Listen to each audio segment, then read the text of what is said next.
In agri-credit, small farmers are still outside the fence, the Hindu.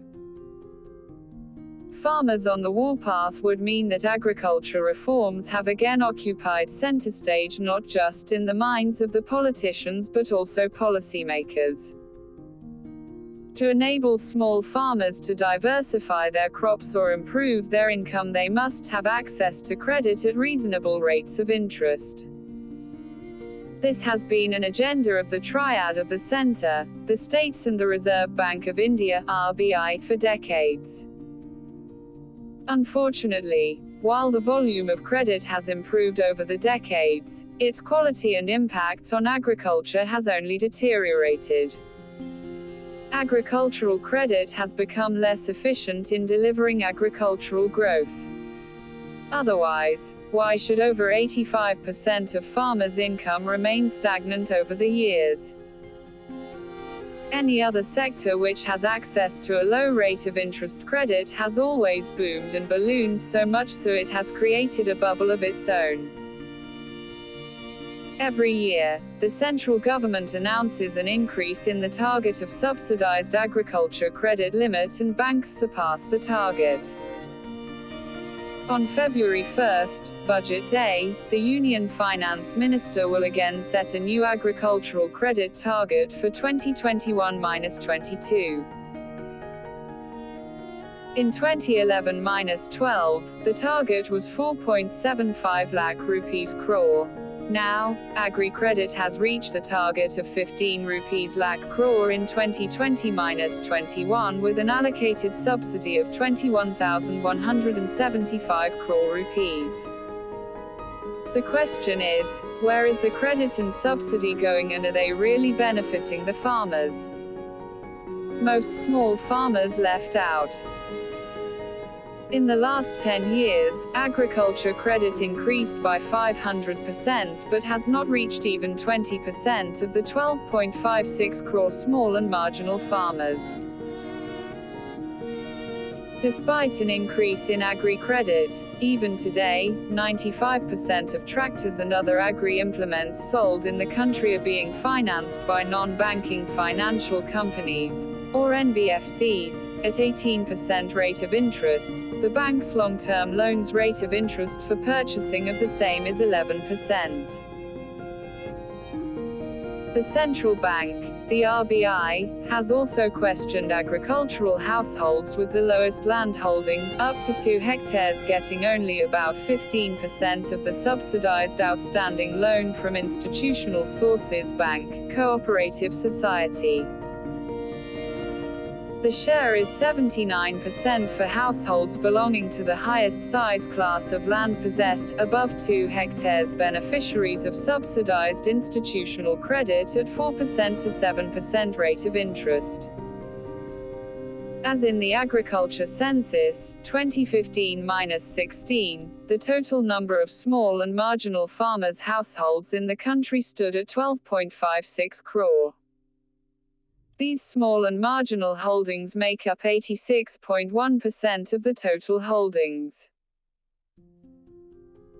As in the Situation Assessment Survey of Agricultural Households by the National Sample Survey Office (NSSO), Ministry of Statistics and Program Implementation, the share of institutional loans rises with an increase in land possessed, showing that the bulk of subsidized agri-credit is grabbed by big farmers and agribusiness companies. A loose definition of agri-credit has led to the leakage of loans at subsidized rates to large companies in agribusiness. Though the RBI had set a cap that out of a bank's overall adjusted net bank credit, 18% must go to the agriculture sector, and within this, 8% must go to small and marginal farmers and 4.5% for indirect loans, bank advances routinely breach the limit. In 2017, 53% of the agriculture credit that the National Bank for Agriculture and Rural Development (NABARD) provided to Maharashtra was allocated to Mumbai city and suburbs, where there are no agriculturists, only agribusiness. It made indirect loans to dealers and sellers of fertilizers, pesticides, seeds and agricultural implements undertaking work for farmers. Many irregularities. A review by the RBI's Internal Working Group in 2019 found various inconsistencies. It found that in some states, credit disbursal to the farm sector was higher than their agriculture gross domestic product (GDP), and the ratio of crop loans disbursed to input requirement was very unevenly distributed. Examples are in Kerala, 326%, Andhra Pradesh 254%, Tamil Nadu 245%, Punjab 231%, and Telangana 210%. This shows the diversion of credit for non-agriculture purposes. One reason for this diversion is that subsidized credit disbursed at a 4% minus 7% rate of interest is being refinanced to small farmers, and in the open market at a rate of interest of up to 36%. Subsidized credit should be the cause for viable agriculture, but, unfortunately, the agriculture sector's performance has not been commensurate with the subsidized credit that it has received. Even new farm laws have not addressed the reform in the agriculture credit system. The way forward is to empower small and marginal farmers by giving them direct income support on a per hectare basis rather than hugely subsidizing credit. Streamlining the agri credit system to facilitate higher crop loans to farmer-producer organizations, or the FPOs of small farmers against commodity stocks, can be a win-win model to spur agriculture growth. Technology as a solution. With mobile phone penetration among agricultural households in India being as high as 89.1%, the prospects of aggressive effort to improve institutional credit delivery through technology-driven solutions can reduce the extent of the financial exclusion of agricultural households.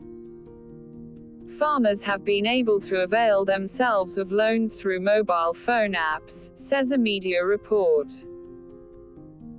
These apps use satellite imagery reports which capture the extent of land owned by farmers in states where land records are digitized, and they grow the crop to extend the Kisan credit card loans digitally. Otherwise, farmers have to produce the certified land record copy from the Revenue Department, which is much time-consuming. Other steps are reforming the land leasing framework and creating a national-level agency to build consensus among states and the center concerning agriculture credit reforms to fill the gap and reach out to the most number of small and marginal farmers.